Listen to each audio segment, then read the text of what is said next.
अस्सलाम वालेकुम दोस्तों, मैं मोहम्मद मुस्तफ़ा मैं बात कर रहा हूँ इस्लाम के बारे में। बहुत से लोग ये सोचते हैं शायद इस्लाम 1400 साल पहले आया, जब से मोहम्मद सल्लल्लाहु अलैहि वसल्लम आए। ऐसा नहीं है। देखिए, जब से दुनिया बनी है, जब से इस्लाम है। और दुनिया कैसे बनी, इसका निज़ाम कैसे शुरू हुआ, कुरान में आता है कि अल्लाह ताला ने इरशाद फरमाया कि हमने मोहम्मद सल्लल्लाहु अलैहि वसल्लम के तुफ़ैल में ये दुनिया बनाई। अगर हम अपने लाडले को पैदा नहीं करते तो हम दुनिया नहीं बनाते। अल्लाह ने अपने महबूब को बनाना था, इसलिए दुनिया बनाई। तो दुनिया का निज़ाम जो है वो इस तरह से हुआ कि 6 दिन के अंदर ज़मीन और आसमान बनाई। अल्लाह ताला ने फरिश्ते बनाए, जिन बनाए और फिर इंसान बनाए। तो पहले अल्लाह ताला ने फरिश्तों को बुलाया और इनसे मशवरा करा कि मैं देखिए एक इंसान को बनाना चाहता हूँ। फरिश्तों ने कहा कि अल्लाह ताला हम तेरी इबादत के लिए काफ़ी हैं, तो आप ऐसे इंसान को बनाना चाहेंगे, बनाएंगे जो दुनिया में जाएगा, फसाद करेगा, खून रेज़ी करेगा। अल्लाह ताला ने इरशाद फरमाया कि देखो जो मैं जानता हूँ तुम नहीं जानते। अल्लाह ताला ने फिर आदम अलैहिस्सलाम को मिट्टी से बनाया पुतला, और फिर पुतले में रूह डाली, जान डाली, और जब वो चलने लगे तो फरिश्तों को हुकूमत सबको वहाँ पर कि भाई आप सब सजदा करो आदम अलैहिस्सलाम को। सारे फरिश्ते अल्लाह के हुक्म के मुताबिक सजदे में गिर गए, सिवाय इबलीस के। इबलीस जिन था और ये फरिश्तों का सरदार था, बहुत बड़ा आबिद था, बहुत इबादत गुजार था। दुनिया का कोई ज़मीन का हिस्सा ऐसा नहीं जहाँ इसने इबादत ना करी हो। ये फरिश्तों को सिखाता था, दर्स देता था, मौलिन तो बहुत बड़ा आलिम था। तो वो जिन जो है वो आग से बना हुआ है, तो इसके अंदर तकब्बुर, घमंड आ गया कि मैं इतना बड़ा और मैं आग से बना हुआ, ये आदम मिट्टी से बने हुए, मैं इनको कैसे सजदा कर सकता हूँ। तो उनने सजदे से इनकार कर दिया, अल्लाह का हुक्म तोड़ दिया। तो अल्लाह ताला ने फिर इसको जो है मरदूद करार दिया और इसको इबलीस से शैतान नाम दिया और इसको लानत का तोग इसके गले में डाल दिया। अब इसने अल्लाह से मोहलत चाहिए कि अल्लाह ताला मुझे जो है क़यामत तक मोहलत दे दीजिए कि मैं तुम्हारे इंसान को भटकाऊँगा, बहकाऊँगा।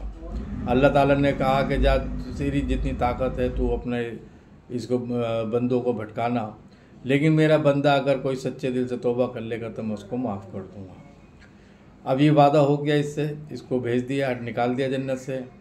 अल्लाह ताला ने आदम अलैहिस्सलाम को जन्नत में दाखिल कर दिया और कहा कि जाओ ये जन्नत तुम्हारी है, ऐशो आराम करो मज़े। आदम अलैहिस्सलाम जन्नत में रहते रहे, लेकिन वो अकेले थे, कोई उनका साथी नहीं था, तो उदास थे। अल्लाह ने ये चीज़ देखी तो फिर आदम अलैहिस्सलाम का जो है जोड़ा पैदा करा। माँ हव्वा अलैहिस्सलाम को आदम अलैहिस्सलाम की बाईं पसली से पैदा करा और दोनों का निकाह करा दिया, एक मियाँ बीवी का रिश्ता बना दिया कि जाओ यहाँ पर ऐशो आराम करो, यहाँ की जन्नत के मज़े लूटो, सारी नेमतें तुम्हारी हैं, खाओ पियो। लेकिन हाँ, एक काम ये इस नहीं करना कि एक फल था कि इस फल को मत खाना। सारे करने के काम थे, ना करने का काम सिर्फ एक ही था कि एक फल को नहीं खाना है। आदम अलैहिस्सलाम के साथ में जन्नत में रहते रहे। इधर ये शैतान इब्लीस परेशान था कि मैं आदम अलैहिस्सलाम को कैसे भटकाऊं।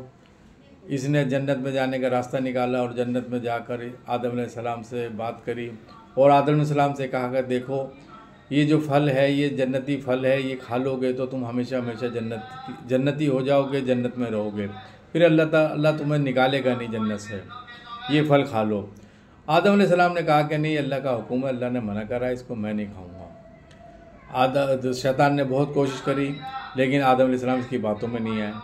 जब आदम अलैहिस्सलाम इसकी बातों में नहीं आए तो इसने जो है माँ हव्वा अलैहिस्सलाम के पास गया और माँ हव्वा अलैहिस्सलाम को इसने मना लिया कि देखो ये जन्नत का जो है फल खा लोगी तो फिर हमेशा हमेशा जन्नत की हो जाओगी, जन्नत से निकाली नहीं जाओगी। माँ हव्वा अलैहिस्सलाम बातों में आ गई और माँ हव्वा अलैहिस्सलाम ने आदम अलैहिस्सलाम को मनाने की कोशिश करी। आदम अलैहिस्सलाम ने मना भी करा, देखो अल्लाह का हुक्म है, ये नहीं कि नहीं, सारी अल्लाह ने कहा कि सारी नेमतें तुम्हारी, सब जन्नत के फल तुम्हारे हैं, खाओ पियो, अगर ये भी खा लेंगे तो क्या होगा। तो जब देखिए होता ना दुनिया के एतबार से भी, आप जब कोई बीवी अगर मियाँ को मनाना चाहती है किसी चीज़ के लिए तो वो ज़िद पे आ जाती है और मियाँ को मजबूरन करनी पड़ती है। उसी तरीके से आदम अलैहिस्सलाम भी मान गए और दोनों ने उस फल को खा लिया। और जैसे ही फल खाया अल्लाह का हुक्म टूट गया और अल्लाह के हुक्म टूटते ही, फल खाते ही जो जन्नत का लिबास था वो गिर गया, दोनों बरहाना हो गए। और अल्लाह ताला का हुक्म टूटने की वजह से अल्लाह ताला ने कहा कि देखो अब तुम हुक्म तोड़ दिया, अब तुम जन्नत के लायक नहीं हो, जाओ जन्नत से निकल जाओ। और अल्लाह ताला ने आदम अलैहिस्सलाम को दुनिया में भेज दिया। दुनिया में क्या था, वीराना था, सारे जंगल थे, कोई इंसान तो थे नहीं। तो आदम अलैहिस्सलाम को करीब श्रीलंका में उतारा और माओ अलैहिस्सलाम को अराफात के मैदान में उतारा। अब ये दोनों यहाँ पर रहे और बहुत दिन तक ये जो है रोते रहे। तकरीबन 40 साल तक आसमान की तरफ नहीं देखा। इतनी शर्मिंदगी, जैसे आदमी को होता है कि भाई कोई गलती हो जाती है बच्चे से तो फिर वो माँ बाप के सामने डरता है, घबराता है, शर्माता है, इसी तरह से शर्मिंदगी हुई और आदम अलैहिस्सलाम रोते रहे। यहाँ आता है कि सारी दुनिया के आंसू एक तरफ और आदम अलैहिस्सलाम के आंसू एक तरफ, कि अगर आज के दौर में उनके आंसू में कश्ती चलाई जाए तो कश्ती चल जाएगी।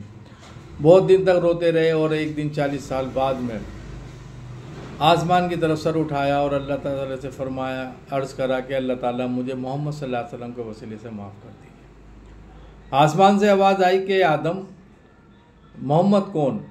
तो आदम अलैहिस्सलाम ने अर्ज़ करा कि अल्लाह ताला जब आपने मुझे बनाया, मेरे अंदर रूह डाली थी, मैंने आंखें खोली तो मैंने अर्श मौला पर लिखा हुआ देखा था, ला इलाहा इल्लल्लाह मुहम्मदुर रसूलुल्लाह। मैंने देखा कि तेरे नाम के साथ किसी का नाम जुड़ा हुआ है, तो मैं समझ गया कि ये कोई बहुत ही ऊंची, बहुत बड़ी हस्ती होंगे जिसका नाम तेरे नाम के साथ जुड़ा हुआ। तो अल्लाह ताला ने फरमाया, सच कहा तुमने कि आदम, ये मेरे लाडले, मेरे महबूब हैं मोहम्मद सल्लल्लाहु अलैहि वसल्लम, और ये तुम्हारी औलाद में से होंगे और खातमुन नबीन हैं, सारे नबियों के सरदार होंगे, आखिरी नबी मोहम्मद सल्लल्लाहु अलैहि वसल्लम। तो मोहम्मद सल्लल्लाहु अलैहि वसल्लम के वसीले से हज़रत आदम अलैहिस्सलाम की मग़फ़िरत हुई, तौबा कबूल हुई। फिर आदम अलैहिस्सलाम दुनिया में रहते रहे और दोनों मियाँ बीवी का जो है जोड़ा रहा और फिर बच्चे पैदा हुए। फिर आपको अगली एपिसोड में बताया जाएगा कि फिर आगे के निज़ाम क्या चला। अस्सलाम वालेकुम।